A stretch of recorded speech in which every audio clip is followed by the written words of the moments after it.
सकते हो। हाँ ओम बापू नंदा चौर वाल्या आपकी सदा ही जय। बोलो सदा ही बाके बिहारी लाल की जय। जय जी जय। हरे कृष्ण कृष्ण कृष्ण हरे हरे, हरे राम हाँ, राम राम हरे हरे, हरे कृष्ण कृष्ण कृष्ण हरे हरे, हरे राम राम राम हरे हरे, हरे कृष्ण कृष्ण कृष्ण हरे हरे, हरे राम राम राम हरे हरे, हरे कृष्ण कृष्ण कृष्ण हरे हरे, हरे राम राम राम हरे हरे, राम राम हरे हरे, राम राम हरे हरे। बाके बिहारी लाल की जय, जुगल जोड़ी सरकार की जय। हमारे जय। साथ संगत जी गीता पाठ श्रवण करते हैं। आज भक्ति योग अध्याय का अंतिम श्लोक श्रवण करेंगे। हम्म। वसुदेव सुतं देवं कंस चाणूरमर्दनं देवकी परमानन्दं कृष्णं वन्दे जगद्गुरुं, कृष्णं वन्दे जगद्गुरुम्। ॐ श्री परमात्मने नमः। श्रीमद्भगवत गीता अथ द्वादशोऽध्यायः। प्यारी साथ संगत जी, हम भक्ति योग प्रेम योग का अध्ययन कर रहे हैं। बहुत ही छोटा सुंदर और मीठा अध्याय आज अंतिम चरणों में। पीछे हमने श्लोक 18-19 तक श्रवण किए, उनका सारांश लेते हुए अंतिम श्लोक की ओर प्रवेश करेंगे।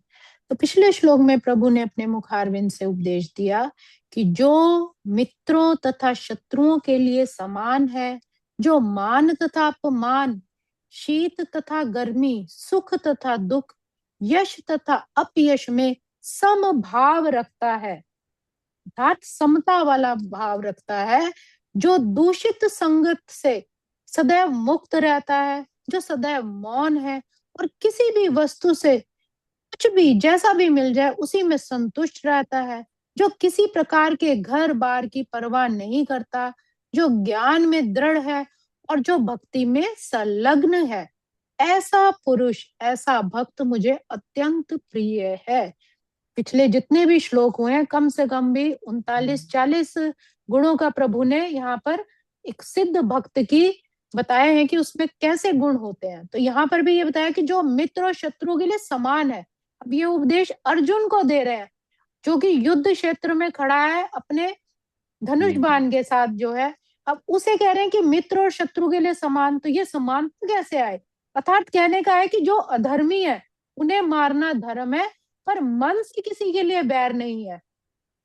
युद्ध से पहले अर्जुन भी गए थे भीष्म पितामह के पास उनसे आशीर्वाद लेने, पर्सनली कोई शत्रुता नहीं थी, लेकिन वो अधर्म के साथ खड़े थे, इसलिए उनका जो है उनके साथ युद्ध करना आवश्यक था। इसीलिए मित्र और शत्रु के लिए समान कहा गया है।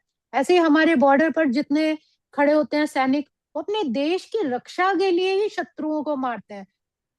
तो यहाँ पर बताया गया है कि मित्र और शत्रु के लिए समान रहना है, अंतःकरण अंतःकरण से कोई भेदभाव नहीं करना। तो जो मान अपमान, शीत और गर्मी, सुख दुख, यश में समान भाव रखता है। जैसे ऋतुएं बदलती हैं, ये मान सम्मान केवल बाहर शरीर का है, अंतःकरण से नहीं होता। तो ये हमेशा भक्त को याद रखना चाहिए। कोई आपकी बहुत ज्यादा प्रशंसा कर देता है, कोई आपकी बहुत निंदा कर देता है, तो उससे विचलित नहीं होना, क्योंकि ये सिर्फ शरीर का है। सुख दुख में समान रहना, जैसे ऋतुएं बदलती हैं ऐसे सुख दुख भी आते जाते रहते हैं। और जो दूषित संगत से, जो भी आपके भक्ति में अवरोध करे, कोई ऐसा पदार्थ, कोई ऐसा संगति, कोई ऐसा मनुष्य, तो कुसंगत से हमेशा दूर रहना है। सदैव मौन, अर्थात अनगढ़ बातें नहीं करनी, सिर्फ जो धर्म युक्त है या जितना आवश्यक है उतनी ही बात करनी, और मौन रहना, किसी भी वस्तु से संतुष्ट रहना। जो भी परमात्मा ने दिया है, थोड़ा दिया है, ज्यादा दिया है, उसको उसकी कृपा मान के स्वीकार करना, उसमें संतुष्ट रहना। किसी प्रकार के घर बार की परवाह नहीं करना कि मेरा छोटा घर है तो मुझे बड़ा मिल जाए, और बड़ा मिल जाए, और बड़ा मिल जाए, या मेरे पास धन कम है तो और आ जाए, और आ जाए। तो ये सब चीजें मनुष्य को बांधती हैं, आसक्ति, लगाव, अटैचमेंट। तो भगवान कह रहे हैं कि उसकी परवाह नहीं करनी, जो आपके कर्मों में होगा वो आपको अवश्य ही मिलेगा। जो बिल्कुल। ज्ञान में दृढ़ है, अर्थात जिसकी स्थिर बुद्धि है, अपने मन को परमात्मा के, अपने गुरु के वचनों को ही जिसने सब कुछ मान लिया, जो उसमें दृढ़ हो गया, भक्ति में संलग्न, संलग्न कहते हैं बिल्कुल अटैच, जैसे हम पिनअप करते हैं ना पेपर्स के साथ उसको स्टेपर से, तो ये संलग्न होता है उसके साथ बिल्कुल, मतलब भक्ति से जुड़ा हुआ। तो ऐसा पुरुष या ऐसा भक्त मुझे प्रिय है, जो हमेशा भक्ति में लगा रहता है। अब अंतिम श्लोक। ये तो धर्मामृत मिदं यथोक्तम पर्युपासते श्रद्धा दाना पर मत परमा भक्तास्ते तीव में प्रियः। अब इस श्लोक में प्रभु क्या कह रहे हैं कि जो इस भक्ति के अमर पथ का अनुसरण करता है, ये तो का मतलब जो लोग या जो भक्त, धर्मामृत मिदम का मतलब है धर्म से युक्त, ओतप्रोत, इस धर्म से युक्त अमृत का जो पान करता है, जो मुझे ही अपना चरम लक्ष्य बनाकर श्रद्धा सहित, पूरी मन में श्रद्धा विश्वास रख के पूर्ण रूप से संलग्न रहते हैं, मेरी भक्ति में लगे रहते हैं, वे भक्त मुझे अत्यधिक प्रिय है। मेरी बातों पर विश्वास करते हैं, उनका दृढ़ विश्वास है कि अगर मेरे गुरु ने, मेरे प्रभु ने ये बात का मुझे विश्वास दे दिया, ये आज्ञा दे दी, तो मेरे लिए वो अटल वचन है, फिर वो विचलित नहीं होता। तो ऐसा भक्त भगवान को अत्यधिक प्रिय है।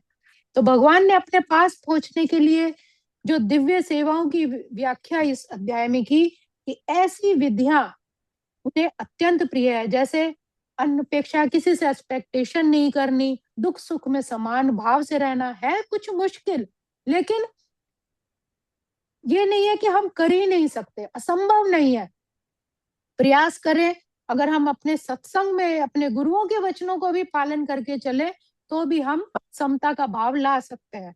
तो ऐसी विधियां भगवान कह रहे हैं कि अत्यंत प्रिय है, और जो उनमें लगे हुए व्यक्ति हैं उन्हीं को ही वे स्वीकार करते हैं, जो इस रास्ते पे चल रहे हैं, प्रयास कर रहे हैं वैसा बनने का, तो परमात्मा भी उन्हें, उनकी भक्ति को स्वीकार करते हैं। तो अर्जुन ने प्रश्न उठाया था कि जो निराकार ब्रह्म के पथ पे लगा हुआ है वो श्रेष्ठ है, या जो साकार भक्ति की सेवा में लगा हुआ है वो श्रेष्ठ है। तो भगवान ने इसका स्पष्ट उत्तर दे दिया कि जो आत्म साक्षात्कार की जो भी विधियां हैं, जिस भी विधि से वो मेरी भक्ति करता है, निसंदेह वो सर्वश्रेष्ठ है। मतलब भक्ति ही मुख्य है, चाहे आप साकार करो चाहे निराकार करो, ध्यान में जाए या भजन तप करें, लेकिन वो भक्ति आपकी अंदर से होनी चाहिए, केवल बाहरी नहीं होनी चाहिए। तो दूसरे शब्दों में प्रभु कहते हैं कि सुसंगत से मनुष्य में भक्ति के प्रति आसक्ति उत्पन्न होती है। सुसंगत कैसी? अच्छी संगत, संतों का संग। ऐसा करने से हमारी आसक्ति उस मालिक के लिए होती है। जैसे जैसे हम संसार से डिटैच होते हैं, उस मालिक की तरफ जुड़ते हैं अपने आप ही। जब हम परमात्मा से जुड़ते रहते हैं तो सांसारिक चीजों का मोह अपने आप ही घटता रहता है, जिससे ये प्रमाणिक गुरु बनाता है। फिर हमारे मन में भाव उठता है कि हम गुरु बनाए और उस परमात्मा के लिए जाने, उसके स्वरूप को पहचाने। और जब वह इससे श्रद्धा, आसक्ति तथा भक्ति के साथ सुनता है, अपने गुरुओं की वाणी को सुनता है, आत्म साक्षात करता है, भजन श्रवण करता है और भक्ति के विधि विधानों का, तब वो पूरी तरह से पालन करने लग जाता है। जैसे मैं पीछे भी सत्संग सुन रही थी बुढ़पुर वाले महाराज जी का, तो उन्होंने बताया था कि 4 कृपाएं होती हैं। पहली कृपा, भगवान की कृपा से हमें सत्संग मिलता है, संतों का संग, बड़े बड़े महापुरुषों की या संत महापुरुषों की संगति करने का सौभाग्य प्राप्त होता है, ये प्रभु की कृपा से। फिर बिल्कुल। सत्संग के बाद आपको श्रेष्ठ गुरु भी मिल जाता है। गुरु आपका, आप नहीं, गुरु आपका चुनाव कर लेते हैं। गुरु आपको मिल जाएगा जब आप सच्चे मन से ढूंढोगे। फिर गुरु आप पर कृपा करेगा तो नाम का दान देगा, बताएगा कैसे आपको, किस विधि से उस मालिक को आप प्राप्त कर सकते हो। फिर अंतिम कृपा आपको खुद अपने ऊपर करनी है। जैसे इसमें भी दिया है ना कि भक्ति के विधि विधानों का पालन करने लगता है। इसका मतलब है कि गुरु ने आपको मंत्र दे दिया, गुरु ने विधि बता दी, उसके बाद अपने ऊपर खुद की कृपा क्या होती है कि उसी चीज को लगातार फॉलो करना, कि गुरु ने मुझे ये प्रसाद दिया है, मैं इसको अपने जीवन में लाऊं, उनका पालन करूं। तो चौथी जो कहते हैं महाराज जी की अपनी कृपा आपने स्वयं करनी है। अपने जो आपको नाम विधि जो कुछ बताई है, अपने आप अपना एक शेड्यूल बनाना, नियमित पाठ करना, ये सब आपको स्वयं करना है। तो इस तरह वह भगवान की दिव्य सेवा में तत्पर हो जाता है। जब उसकी एक आदत बन जाती है सिमरन की, नाम की, तो वो हमेशा फिर उसी में लग जाता है, उसको वो आनंद की प्राप्ति होती रहती है। इसलिए इसमें कोई संदेह नहीं रह जाता कि भगवत प्राप्ति के लिए भक्ति ही आत्म साक्षात्कार का परम मार्ग है। जैसे जैसे उसको अपने आत्म साक्षात्कार की अनुभूति होती है, भक्त तो परमात्मा की भक्ति के द्वारा उसको भगवत प्राप्ति भी शीघ्र ही हो जाती है। तो जब तक मनुष्य आत्म साक्षात्कार के लिए अपने आप को समर्पित नहीं कर देता, जब तक खुद को पूरी तरह अपने गुरु के चरणों में नहीं डाल देता, जब तक उसे शुद्ध भक्त की संगति अर्थात संतों का संग प्राप्त नहीं हो पाता, तो इसलिए सौभाग्यवश यदि कोई शुद्ध भक्ति में सीधे कृष्ण भावनामृत में लगना चाहता है।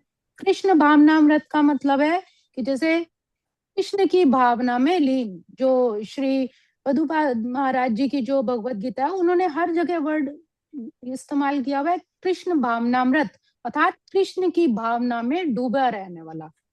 तो सौभाग्यवश यदि कोई शुद्ध भक्त में सीधे कृष्ण भावना में लगना चाहता है, जैसे प्रहलाद हुए या मीराबाई हुई, तो उन्हें आत्म साक्षात्कार के इतने सोपान पार नहीं करने पड़ते।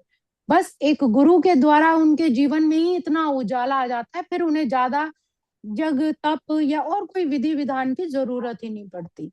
तो भगवत गीता के बीच के जो ये पीछे 6 अध्याय हैं, इसमें उसी तरह परमात्मा की भक्ति का वर्णन किया गया है, जो बहुत ही हृदय ग्राही है, हृदय में ग्रहण करने वाले हैं। तो किसी को जीवन निर्वाह के लिए वस्तुओं की चिंता नहीं करनी, सांसारिक वस्तुओं की चिंता नहीं करनी, क्योंकि अगर वो परमात्मा से सच्चा प्रेम करता है, उसका आत्मसमर्पण है पूरा, तो भगवत कृपा से वो सांसारिक या सभी चीजें उसे स्वतः ही सुलभ प्राप्त हो जाएंगी, यदि आप अपने गुरु के बहुत प्रिय बन जाते हैं तब। तो सब कुछ चीजें, कुछ भी असंभव नहीं है, बस हमें उस परमात्मा के प्रिय बनना है भक्ति के द्वारा, और वो भी शुद्ध भक्ति के द्वारा। तो यहाँ पर ही ये अध्याय समाप्त होता है। ओम तत्सदिति श्रीमद्भगवद्गीतासूपनिषत्सु ब्रह्मविद्यायां योगशास्त्रे श्रीकृष्णार्जुन संवादे भक्ति योगो नाम द्वादशोऽध्यायः। ओम श्री कृष्णार्पणमस्तु। हरे नमः, हरे नमः, हरे नमः। योगेशं सच्चिदानन्दं वासुदेवं प्रज्यप्रियं धर्मसंस्थापकं वीरं कृष्णं वन्दे जगद्गुरुं, कृष्णं वन्दे जगद्गुरुं। बाके बिहारी लाल की जय, जय सद्गुरु आज की जय। वाह जी वाह, बहुत सुंदर, धन्यवाद। श्री कृष्ण भगवान का धन्यवाद। और श्रीमद् भगवद गीता की जय हो। लगाओ